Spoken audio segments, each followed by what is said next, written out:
Olá, você está escutando Escovando Beats, o podcast da Codecon.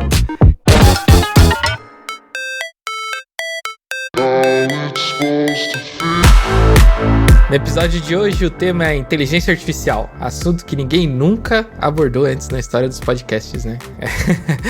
Brincadeira. Mas o nosso podcast a gente vai tentar falar um pouco diferente sobre o assunto, porque hoje aqui comigo tem craques de bola e nós vamos conversar sobre o que você que é dev precisa saber para conversar sobre IA fluentemente. É a sua chance de sair do senso comum sobre o assunto e conseguir ter conversas realmente interessantes e que geram realmente insights valiosos aí, como diz o ChatGPT. Eu sou o Gabriel Nunes, criador da Codecon e host desse podcast, e eu tô aqui hoje com o Fabrício Carraro. Se apresenta aí, Fabrício. E aí, galera, prazer, eu sou o Fabrício Carraro, sou Program Manager na Alura, autor de um livro de IA que eu fiquei sabendo ontem, que foi best-seller esse ano da Casa do Código, até agora, né, até o momento, então eu tô bem feliz com isso.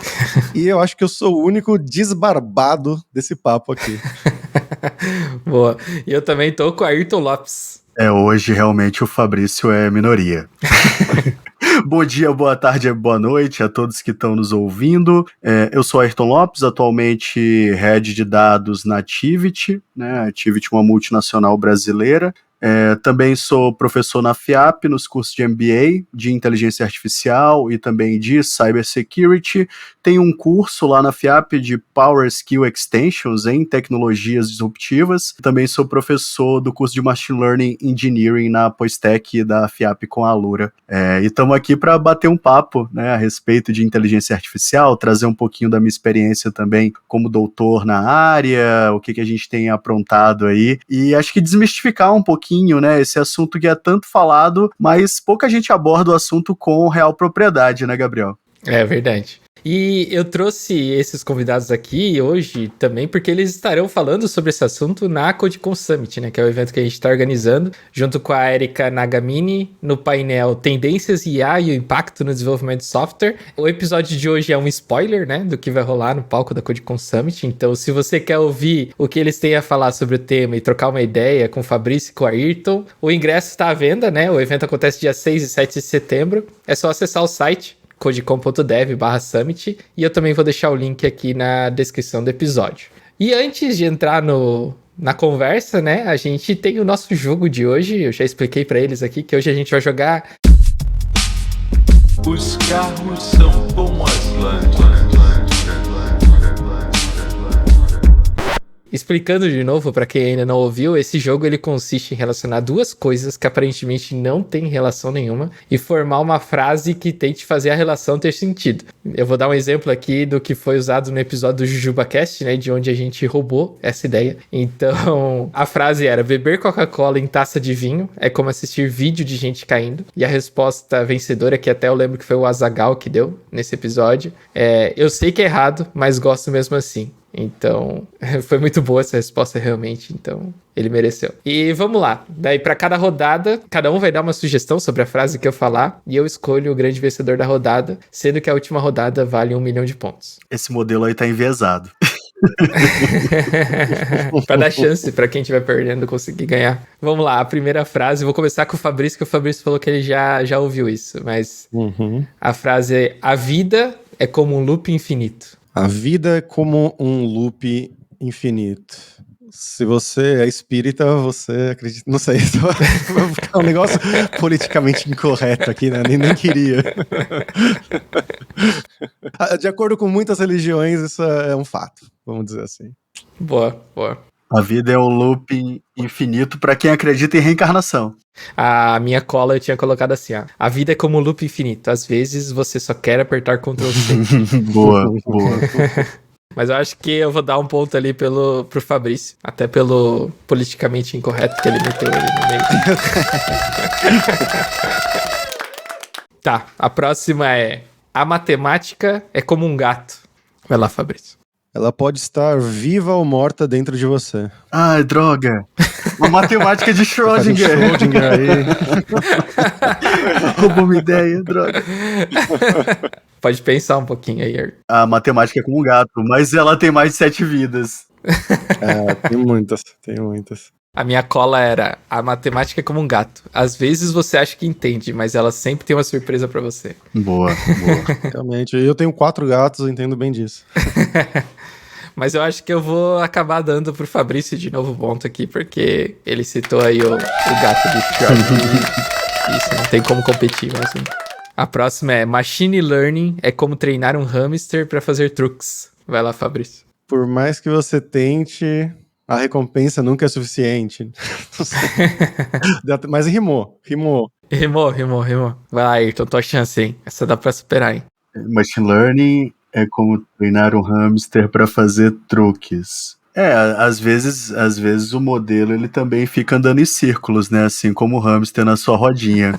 Faz sentido. Meu, muito bom, faz Realmente. sentido. A cola que eu tinha colocado era: Machine Learning é como treinar um hamster para fazer truques. Requer paciência, recompensas e ocasionalmente o hamster faz algo completamente inesperado. Boa também. Mas eu vou dar o ponto para Ayrton, porque ficou muito bom a rodinha aí também. Concordo. A próxima é: Git é como um relacionamento complicado. Você nunca sabe quando é o momento certo de dar um merge. Olha só, muito bom. Digo mais, né? Não só dar o merge, mas também versionar e possivelmente criar uma branch. Decisões complicadas, né? O Ayrton deu um plus a mais aí na frase do Fabrício, então o ponto vai pra ele já. Mas a minha cola era: Git é como um relacionamento complicado. Às vezes você só quer dar um reset e começar de novo. Bom também. Uhum. Tá, a próxima é: redes neurais são como teias de aranha em um labirinto. Ô, louco. Ixi, Maria. Redes neurais são como teias de aranha em um labirinto, né? Não é só teia de aranha, elas têm que estar em um labirinto. Só pra complicar um pouquinho. Nossa, tem que ter alguma coisa com Homem-Aranha, mas tá vindo Jorge Versilo. Redes neurais são como teias de aranha em um labirinto. Se ninguém limpá-las... Não, você chega no final de qualquer jeito. Vai lá primeiro aí, então. Se você tiver, pode mandar. Eu ia dizer que, assim como as teias de aranha e os labirintos, né, nas redes neurais você tem a entrada, os dados ficam lá vagando, né, você não sabe ao certo se eles vão ficar presos, né, no nosso caso aqui, né, das redes neurais, nos valores de máximo ou de mínimo, etc., mas ela sempre vai estar procurando uma saída e só existe um caminho para chegar até o final, geralmente. Eu tô pensando em fazer um acrônimo aqui com o ReLU, mas não tá vindo nada. Eu vou dar o ponto pro Ayrton já, mano. Fica aí. Então, beleza, o Ayrton ganha aí por WO, né? WO, essa rodada. A minha cola era: redes neurais são como teias de aranha em um labirinto. Muitas conexões e você nunca sabe onde vai parar. A próxima é... E a última agora, valendo 1 milhão de pontos. Então, o Ayrton tá na frente, né? É isso que eu tava esperando. Com 3 pontos. 3 pro Ayrton, 2 pro Fabrício, 1 mas milhão de o Fabrício ainda tem chance aí de ganhar. Eu, tal qual Botafogo, com um grande cavalo paraguai, mas ainda estamos nessa. Começou arrancando, né? Tá, a pergunta é: a programação é como cozinhar sem receita? Ou programar é como cozinhar sem receita, melhor, né? Isso é boa. Olha, isso é muito boa. Você sempre passa horas tentando encontrar aquele erro se era sal demais. Pode ser um ponto e vírgula a mais. Vai lá, Ayrton. Programação é como cozinhar sem receita. Você tem a tentativa, você tem o erro, você tem de experimentar para saber qual sabor você irá chegar. Poético. Olha só, poético. Tá, eu vou fazer aqui tem que escolher, né? As duas foram muito boas. Mas eu acho que eu vou ter que dar o ponto pro Ayrton pela poesia. Então, Ayrton, o grande vencedor desse jogo, do episódio de hoje. Muito bem. O que eu tinha colocado era: programar é como cozinhar sem receita. Às vezes você acaba com um prato incrível, outras vezes com uma bagunça. Na maioria das vezes. Então, beleza. Vamos começar? Bora!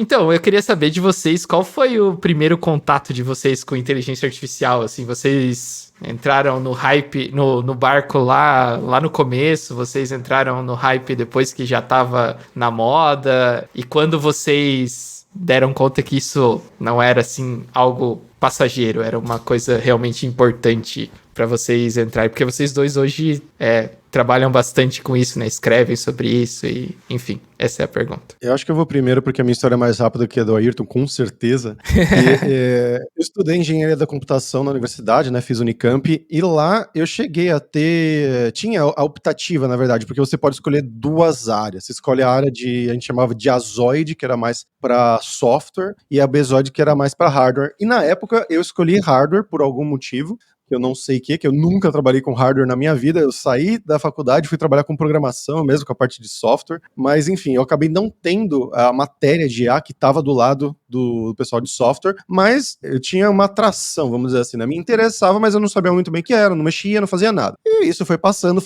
até que 2022, vai fazer 1 ano e meio aí, 2 anos atrás, antes do lançamento do ChatGPT, que o lançamento foi em novembro de 2022, mais ou menos em setembro eu tava morando na Turquia, tava estudando turco lá, eu e um amigo, a gente fazia aulas também, não estudava em casa, mas fazia aulas também, e aí um dia ele falou, olha que Fabrício, acho que ele tinha visto um podcast do Lex Fridman, ou algum podcast de fora, o pessoal comentando do GPT-3, não era nem do 3,5 ainda, era o 3, que só tinha no Playground, né? Não existia ChatGPT, era só o modelo que estava lá disponível no Playground, você podia brincar um pouquinho. E ele comentou, olha, isso daqui e tal, talvez dá pra gente usar para aprendizado de idiomas e tudo mais.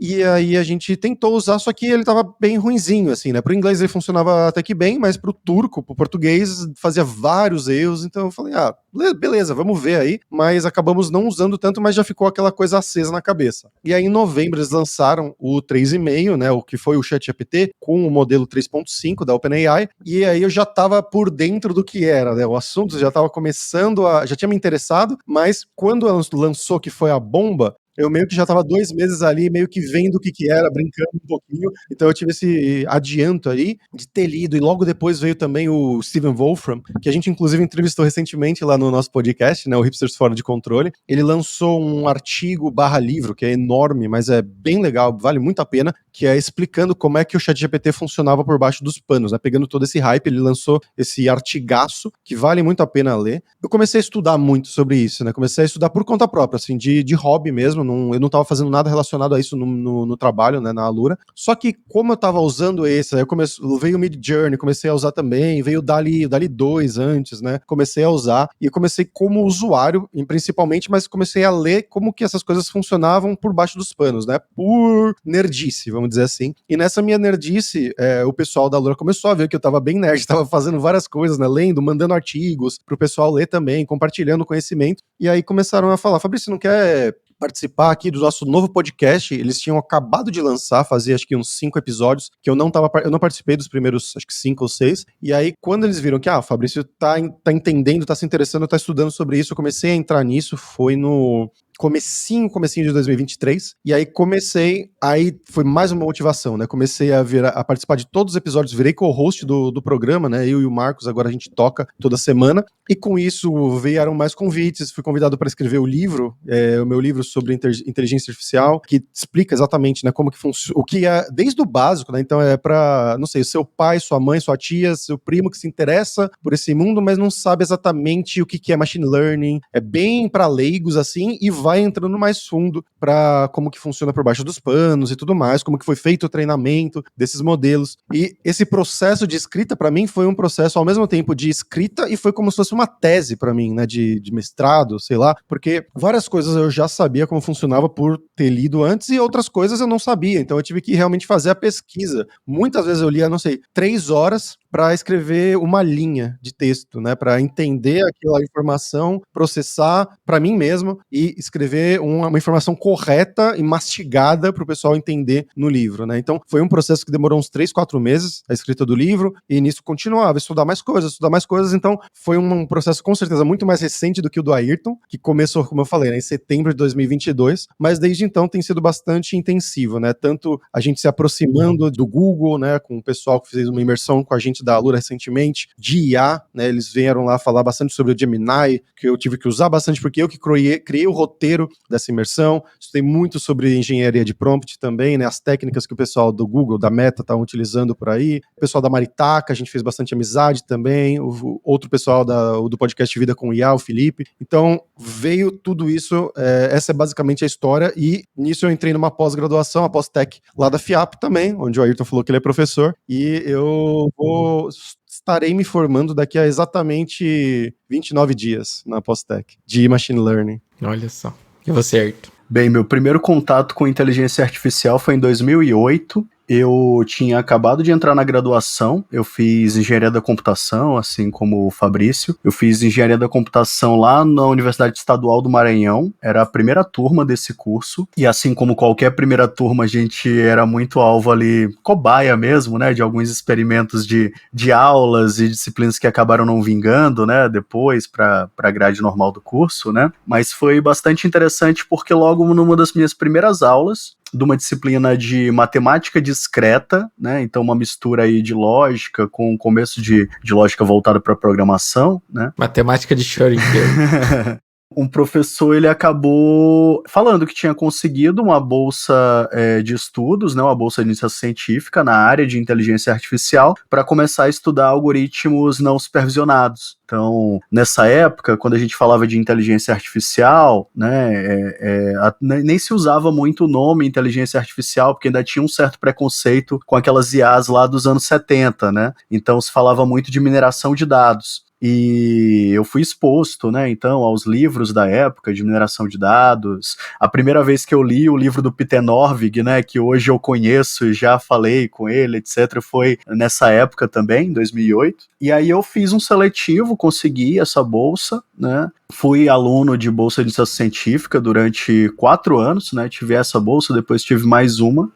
Nesse período eu consegui apresentar alguns trabalhos, por exemplo, no Simpósio Brasileiro de Informática na Educação, também no ICAUT, né, que é uma versão latino-americana de um evento internacional de criação de ferramentas educacionais. E na época o meu primeiro sistema foi um sistema de verificação de agrupamentos de pessoas, né, mais especificamente de expertise de trabalho, baseado em fatores socioafetivos. Então eu sempre gostei muito de trabalhar nessa intersecção entre a coisa da psicologia, da biologia com a computação. Acabei trabalhando muito com processamento de linguagem natural nessa época, né, que era uma coisa que estava despontando, que depois veio a se tornar as LLMs, né, ali quando a gente começou a fazer isso em 2016, 2017, né. Depois disso eu fui para a área de robótica também, fiz bastante coisa com inteligência artificial orientada aí à pesquisa operacional, a parte de roteirização, logística, visão computacional. Fui professor na FIAP também do primeiro curso de Generative AI lá da graduação. Então as coisas foram acontecendo aí, mas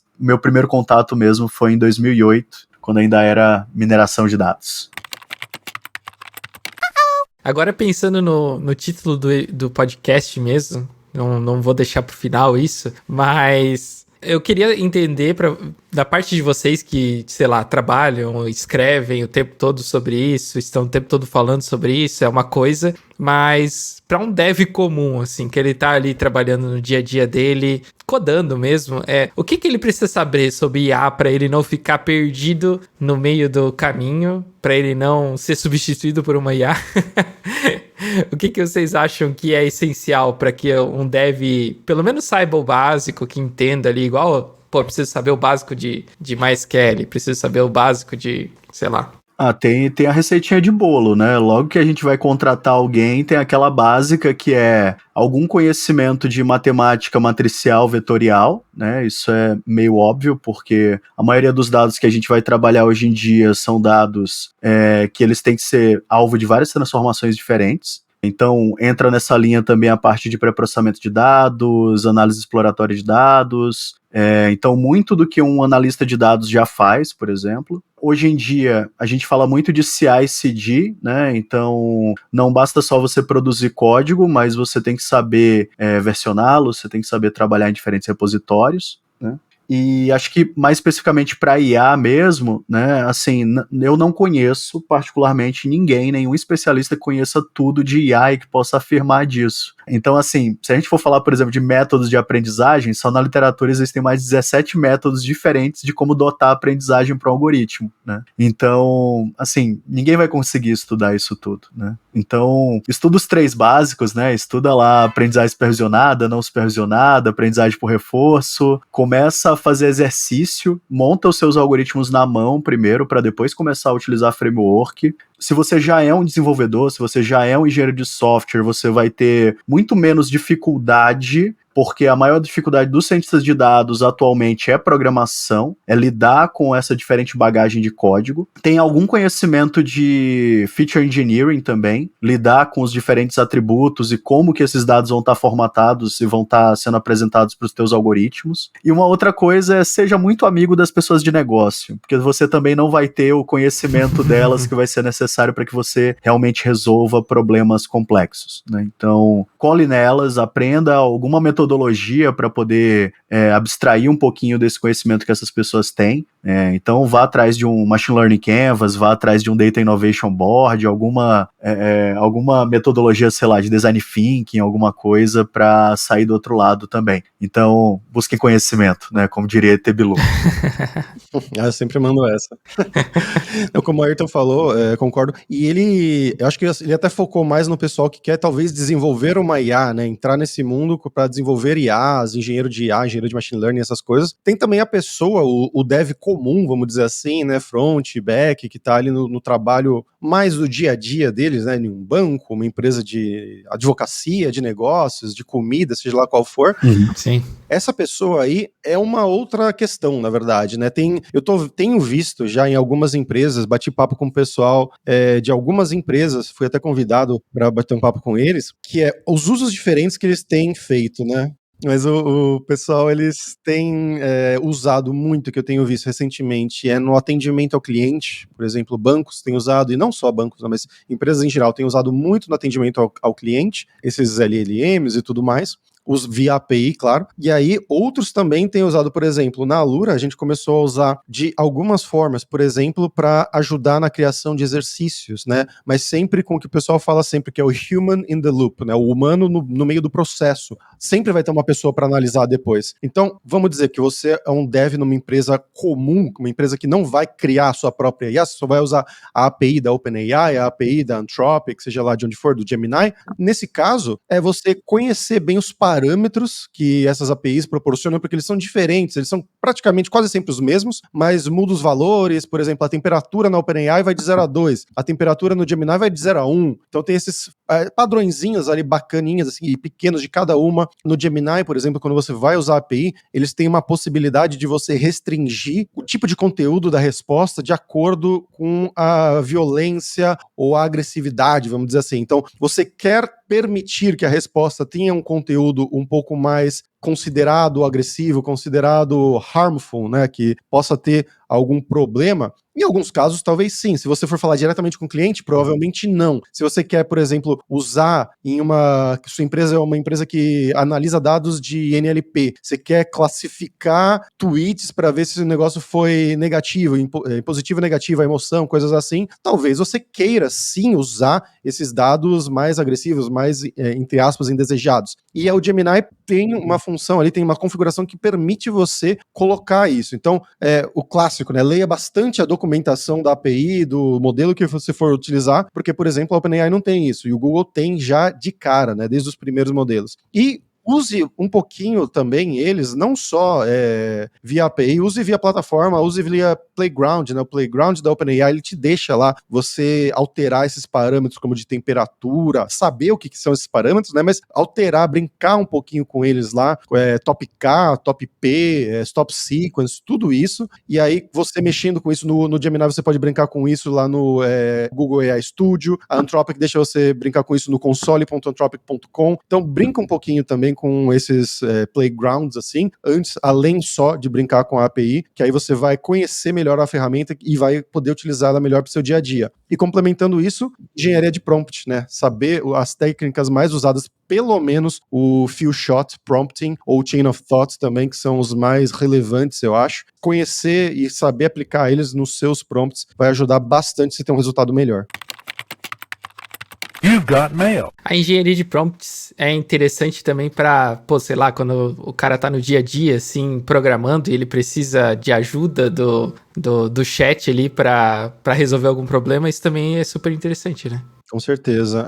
Eu utilizo para coisas minhas, assim, do meu dia a dia, para criar um tweet. Os meus tweets são para, por exemplo, anunciar um episódio novo de um podcast que eu tenho, que é o Deve Sem Fronteiras. É basicamente a mesma estrutura, é um tweet pequenininho, falando de onde a pessoa trabalha e tudo mais, o que ela fez na vida. Então eu fiz lá, usei essa técnica de few shot, com o Chain of Thought, para poder criar um novo em 1 segundo, em vez de eu ficar pensando o que eu vou escrever, não sei o quê. Dá para fazer também, por exemplo, para aprendizado de idiomas, eu usei bastante, é uma área que eu gosto muito. Quando eu estava aprendendo turco, eu utilizei a engenharia de prompt para melhorar o aprendizado, né? Sempre, por exemplo, eu vou aprender várias palavras novas que eu vi. Eu coloco lá as palavras ou em turco ou em português, por exemplo, né? Que eu quero saber como é que é essa palavra do português em turco. E aí ele vai me gerar a palavra na língua oposta, né? Se tá em turco, ele me dá em português a tradução, se tá em português ele me dá em turco a tradução, e sempre gerar uma frase de exemplo. E como é que eu consegui explicar tudo isso para ele? Usando o Few Shot e o Chain of Thought. E, Ayrton, tu comentou um pouco ali sobre cria sua própria IA antes de ir para um framework e tal, a pessoa que tá interessada nisso, mas que ferramentas que a pessoa pode usar e depois quando ela for pegar um framework, assim, a pessoa caiu de paraquedas, pô, eu tenho interesse em aprender a criar minha própria IA. Por onde que ela pode começar, assim, pô, tem que pelo menos saber Python e usar algum framework específico ou vai na mão? De início ela pode utilizar qualquer linguagem de programação que ela acreditar que seja mais adequada ou que ela tenha já mais conhecimento, né? O legal é isso, é que você pode fazer inteligência artificial com qualquer linguagem de programação. Hoje em dia você tem linguagens como Go, Julia, etc., que tem bibliotecas próprias para isso, mas, entretanto, porém, contudo, todavia, né, o ecossistema Python ainda é o ecossistema mais robusto quando a gente fala de desenvolvimento de ciência de dados no geral, não só a parte de inteligência artificial. Só complementando um pouquinho o que o Fabrício até já colocou, né, de início, né, se você vai trabalhar em problemas que já são mais solucionados dentro do mercado, né, como Q&A automatizado, autocomplete de código, etc., poxa, ótimo, já existem APIs para isso, faça a utilização delas, né. A mesma coisa, se você está aprendendo algoritmos como, sei lá, uma regressão linear, regressão logística, árvore de decisão, Naive Bayes, KNN, né, que são os mais frequentes aí que o pessoal costuma começar também, você pode utilizar uma biblioteca como o Scikit-learn, né, se você vai para processamento de linguagem natural, vai utilizar o Gensim, vai utilizar outras bibliotecas aí para poder criar os teus tokens, né, vai começar a entender melhor a base para os LLMs, né, que é a parte de processamento e iteração, né, desse conteúdo, dessas frases. Então eu diria assim, vamos por níveis, né? Então primeiro, ter algum conhecimento de uma linguagem de programação, talvez fazer sua própria MLP, era um primeiro exercício muito bom que eu recomendo até hoje para os alunos, né? Então, entender o que é uma rede neural, o que é um algoritmo que não se utiliza de rede neural e continua sendo inteligência artificial, porque hoje em dia todo mundo fala, né? Hoje eu ouvi lá, né? Com 4 linhas de código você faz uma rede neural em Python. Não é bem assim, né? Então, assim, é bom você ser usuário de inteligência artificial, mas só sendo usuário de IA, você vai estar exposto a 1% de tudo que é possível, né? E você vai achar que IA é só aquilo ali, né? E na verdade não é. Uhum. Tem muita gente boa aí ao redor do mundo resolvendo problemas extremamente complexos, fazendo código na mão, fazendo coisas muito interessantes, utilizando pouquíssimas bibliotecas, né? Ainda tem como você fazer uma IA aberta sem estar presa em grandes vendors como Google, Microsoft e a própria OpenAI. Como que vocês veem o mercado de IA hoje em dia? Para quem quer trabalhar com isso, ou até quem, sei lá, tá procurando uma vaga de dev, mas que vai usar IA também ali no desenvolvimento. Vocês acham que isso está crescendo bastante? As empresas já estão procurando pessoas assim? Ou é mais ainda a área de machine learning, de dados que tá olhando para isso? Teve uma mudança recente, assim, e as pessoas mais especializadas em IA, elas sofreram um pouco, tá? Eu vou te falar que a área que tá mais aquecida atualmente aqui no Brasil é a área de engenharia de dados e plataforma de dados. Muitas empresas estão voltando o seu foco para isso, né, fora as grandes, E assim, empresas no Brasil que utilizam IA de forma mais pesada mesmo ainda são poucas, tá? Você tem muita empresa rodando prova de conceito, você tem, por exemplo, grandes empresas de consultoria como CIT, Stefanini, etc., trazendo algumas ideias, né? Mas muito projeto de fora que acaba sendo desenvolvido aqui no Brasil. Então, assim, tá tendo uma menor procura por esse perfil de profissional, somente de IA, ou um cientista de dados com algum conhecimento de IA, e está tendo uma preferência por desenvolvedores que conheçam de IA e queiram trabalhar com essas plataformas cognitivas. Justamente porque para as empresas, essas iniciativas agora que não tem mais dinheiro, né, que o dinheiro do Venture Capital sumiu, né, elas estão rodando mais com essas iniciativas de parceria com esses grandes vendors, né. Então eu te asseguro um determinado valor de cloud, e aí você me dá um incentivo para eu poder criar alguma ferramenta lá para rodar dentro da sua cloud. Então, o cenário um pouquinho, para quem trabalha especificamente com inteligência artificial, ele está um pouco ruim no momento. Eu acho que o Ayrton ele tá muito mais por dentro dessa área, até porque ele tá contratando, né, como seu head de data aí, então... Mas do que eu falo, o que eu tenho ouvido de amigos falando é que realmente houve uma grandíssima demanda, não sei, mais ou menos um ano atrás, e que tem arrefecido um pouco recentemente. E daí pensando naquela velha pergunta lá de a IA vai roubar o emprego dos desenvolvedores e tal, vocês acham que... Tipo assim, a IA ela vai precisar de desenvolvedores, né? Pra criar ela. Então, vocês acham que o futuro, a IA ela vai aumentar a demanda por desenvolvedores ou ela vai diminuir a demanda por desenvolvedores? Que visão vocês têm disso? Depende, Gabriel. Talvez a IA mesmo, ela mesma vai se criar as próximas versões dela, né? A AI, quando ela chegar... Não, mas brincadeiras à parte, é uma piada, né? Pessoal, a gente faz isso. Atualmente não tem o menor prognóstico disso. Eu acho que a primeira coisa que o pessoal mesmo ficou mais com medinho foi quando foi lançado o Devin, alguns meses atrás, que era aparentemente, né, a primeira IA que conseguia fazer com agentes, exato. Conseguia com agentes também, entre aspas, criar o código e revisar o código e rodar o código e não sei o que, e chegava a 13% da capacidade de não sei o que, e aí o pessoal falou, uau, caos, né, vamos perder nossos empregos. E aí depois a gente foi ver que não era bem assim, e que o modelo estava overfitado, provavelmente, e eles fizeram com os testes, o resultado não era muito bom, né, que eles até falaram que resolveram problemas do Upwork, e o resultado era tipo uma página bem qualquer coisa, assim, bem feinha, zoada. Então, não tenham medo, pessoal, pelo menos nos próximos, eu não quero dar um número de anos, né, mas nos próximos anos, em geral, a gente não tá vendo nada que vá roubar o seu emprego, mas sim,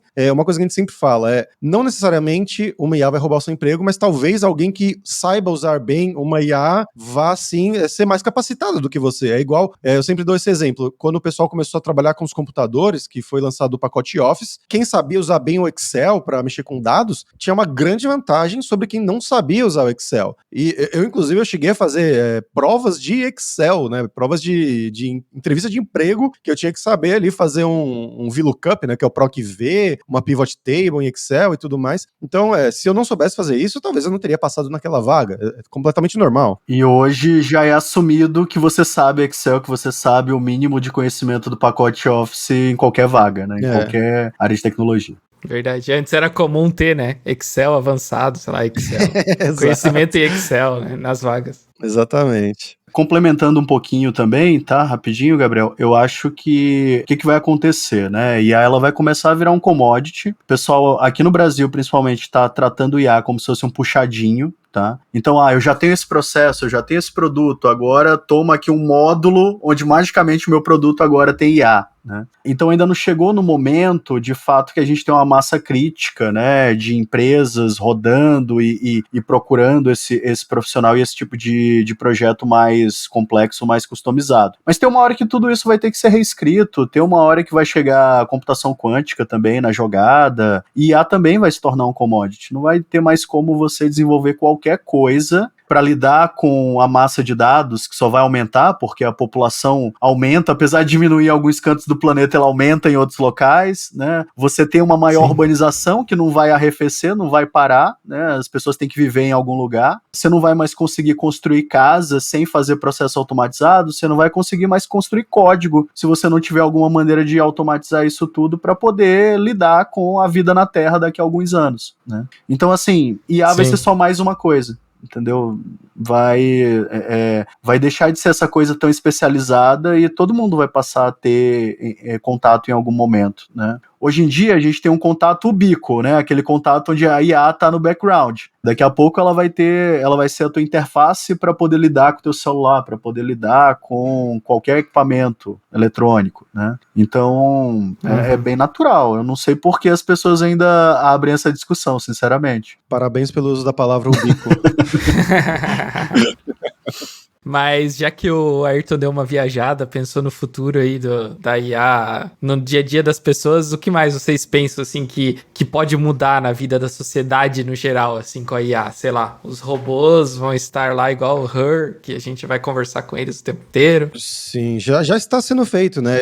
Esse novo modo de conversação aí da OpenAI, do ChatGPT 4o, ele já é um primeiro passo nessa direção. Na verdade, já tem o Conversation atual, só que ele não é tão bom assim. Inclusive, eles estão sendo desenvolvidos para isso, né, Fabrício? Para que você tenha algum wearable que tenha uma IA conectada e você possa ter aquele assistente pessoal não mais somente no teu celular, mas tipo, fone de ouvido, aqui num broche.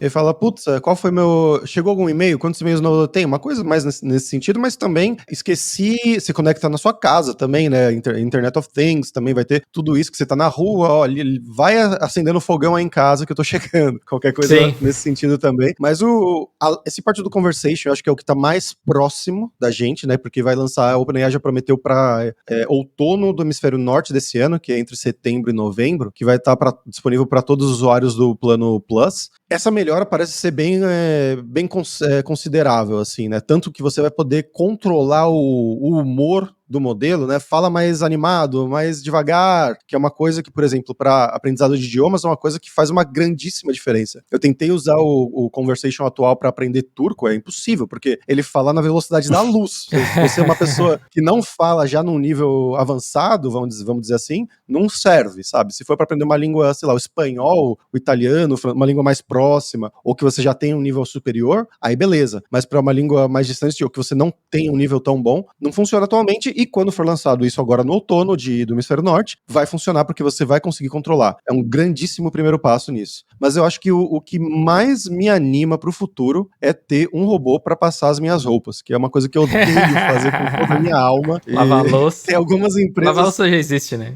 Lavar louça já é mais tranquilo, mas passar roupa, cara, é o sétimo círculo do inferno, sabe? E eu quero que como é que chamava a robô dos Jetsons lá? Rosie. A Rose, eu preciso de uma Rose pra ontem. E é legal saber que tem empresas já trabalhando nisso, né? A Boston Dynamics, a própria Tesla. A Apple estava trabalhando, agora parece que parou, mas tem empresas interessadas nesse assunto, que, claro, em um primeiro momento vai ser um negócio caríssimo, que só milionários vão ter acesso, mas... como tudo, com o tempo vai baratear, né? E temida disso é só quem assiste muita ficção científica mesmo. Não vai ter problema dos robôs se vingarem. E assim, as coisas vão evoluindo, né? Porque daqui a pouco você vai ter holograma. Aí vai ter uma IA que vai ter uma representação por um holograma, né? Aí daqui a pouco a tecnologia de implantes neurais, ela barateia e ela vira um commodity também. As pessoas vão ter essa opção também de, se quiser plugar tudo no cérebro e vamos ver o que dá aí, né, nas próximas gerações. É isso, né, assim que a ciência avança e ela sempre vai estar nesse tópico agora porque a gente meio que descobriu ali qual é o limite da capacidade humana para criar código, para poder criar documentação, etc.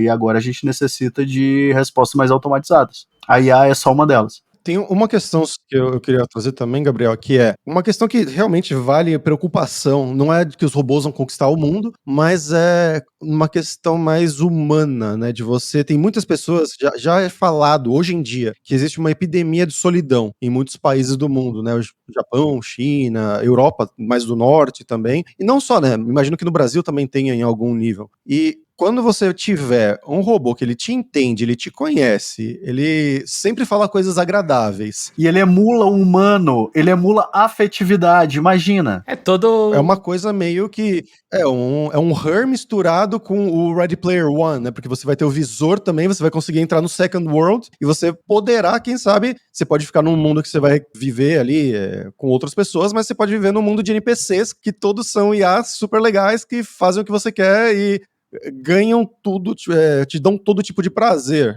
literalmente, né? Um prazer emocional, um prazer, quem sabe, até sexual, enfim.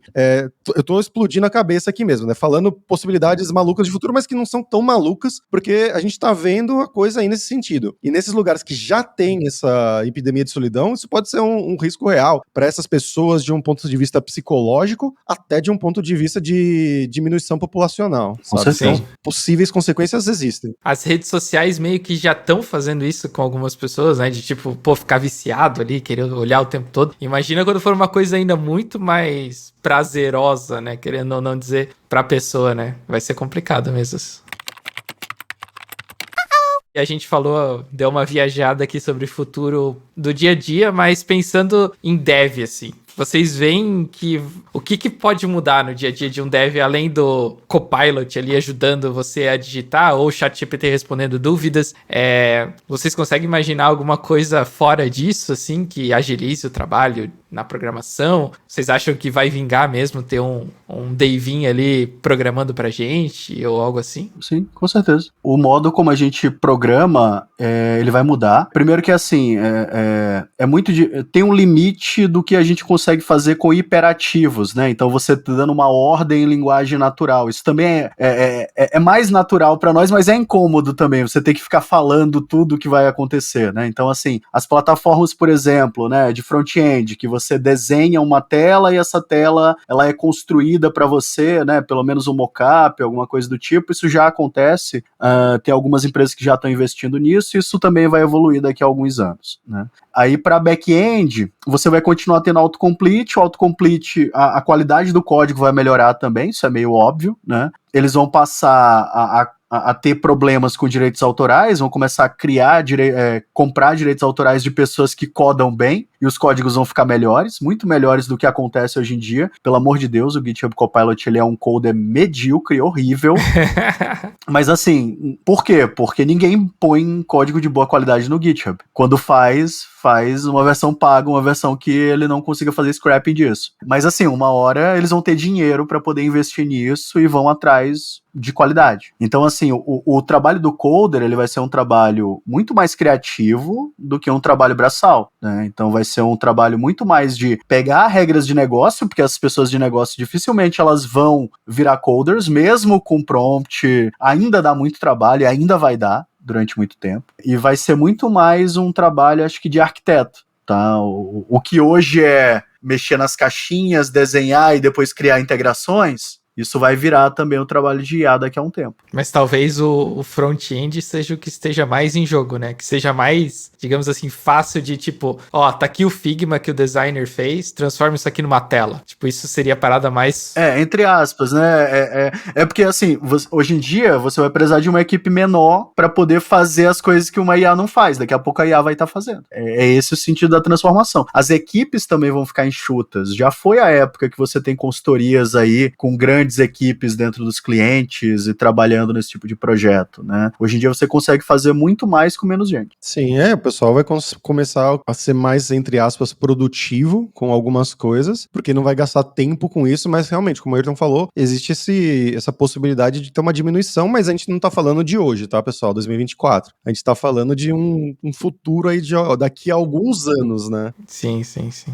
Essas ferramentas, elas ainda não estão tão adequadas para o uso profissional, tá? Tanto é que o que você vê aí são empresas como Adobe, o próprio Figma, né? Fazendo seus puxadinhos, né? Eles ainda não reescreveram a aplicação para virar uma aplicação de IA. Isso custa caro. Sim. Teve um papo que uma entrevista recente do Jensen Huang, que é o fundador da NVIDIA, que ele falou que o desejável, talvez, é que no futuro programação seja feita de uma maneira vocal, né? Tipo, eu quero isso, faça dessa maneira, né? Então você pode escrever, você pode dar um prompt falando, explicando e tudo mais. O sistema vai entender aquilo, né? O LLM vai entender aquilo, vai passar para um agente que vai fazer as coisas, vai criar as coisas ali em algum nível. Talvez não seja nem em linguagem, sei lá, um Python, né? Alguma coisa assim que seja tão de alto nível. Talvez seja algo mais de baixo nível mesmo, para ser melhor, enfim. E aí te dá um resultado, entre aspas, pronto. É desejável isso? Talvez sim, talvez sim. Não, sei lá, imagina um Node-RED, né, uma linguagenzinha voltada para construção de caixinhas, só que agora powered by AI, né? Com certeza. Sim.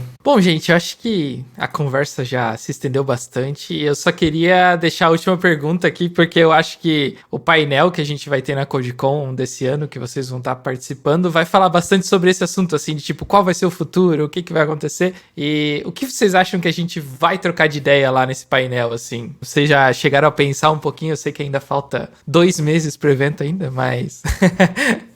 O Ayrton aí, pensou em alguma coisa, Ayrton, que a gente vai poder trocar de ideia nesse painel? Bem, eu gostaria de falar um pouquinho sobre os desafios, principalmente para a eliminação de vieses de modelos, é uma coisa que eu tenho trabalhado bastante, assim, mostrar que o ser humano ele ainda tem um papel essencial na criação dessas inteligências artificiais e que o nosso debate ele deveria ser menos a respeito do futuro do trabalho, essas coisas que a gente ouve aí tradicionalmente, e muito mais em como que a gente vai se portar e o mundo que a gente quer que essas IAs elas estejam enxergando para nos entregar resultados.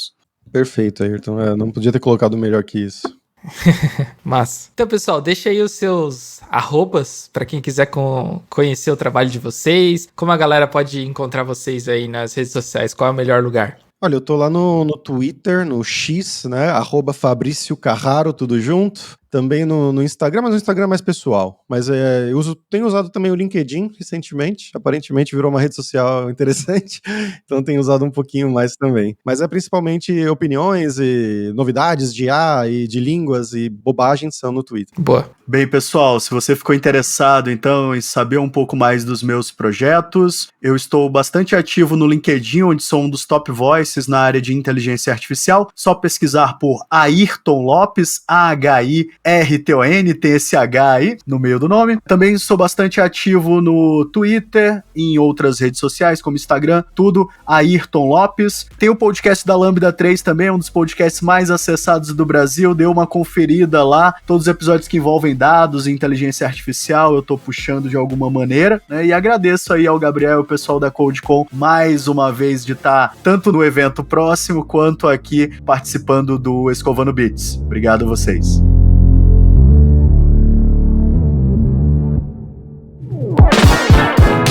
O Escovando Bits é o podcast da CodeCon e ele fica mais legal com as suas histórias. Envie pra gente histórias de bugs em produção ou de estágio pelo e-mail podcast@codecon.dev ou no site codecon.dev/podcast. Siga a CodeCon nas redes sociais e assine o nosso podcast no seu agregador preferido. Este podcast teve a apresentação de Gabriel Nunes, os convidados foram Fabrício Carraro e Ayrton Lopes, o roteiro escrito pelo pessoal da Atena Mídia, a edição e sonorização é do BZT Áudio e o design da Priscila Batiste. Valeu e até mais!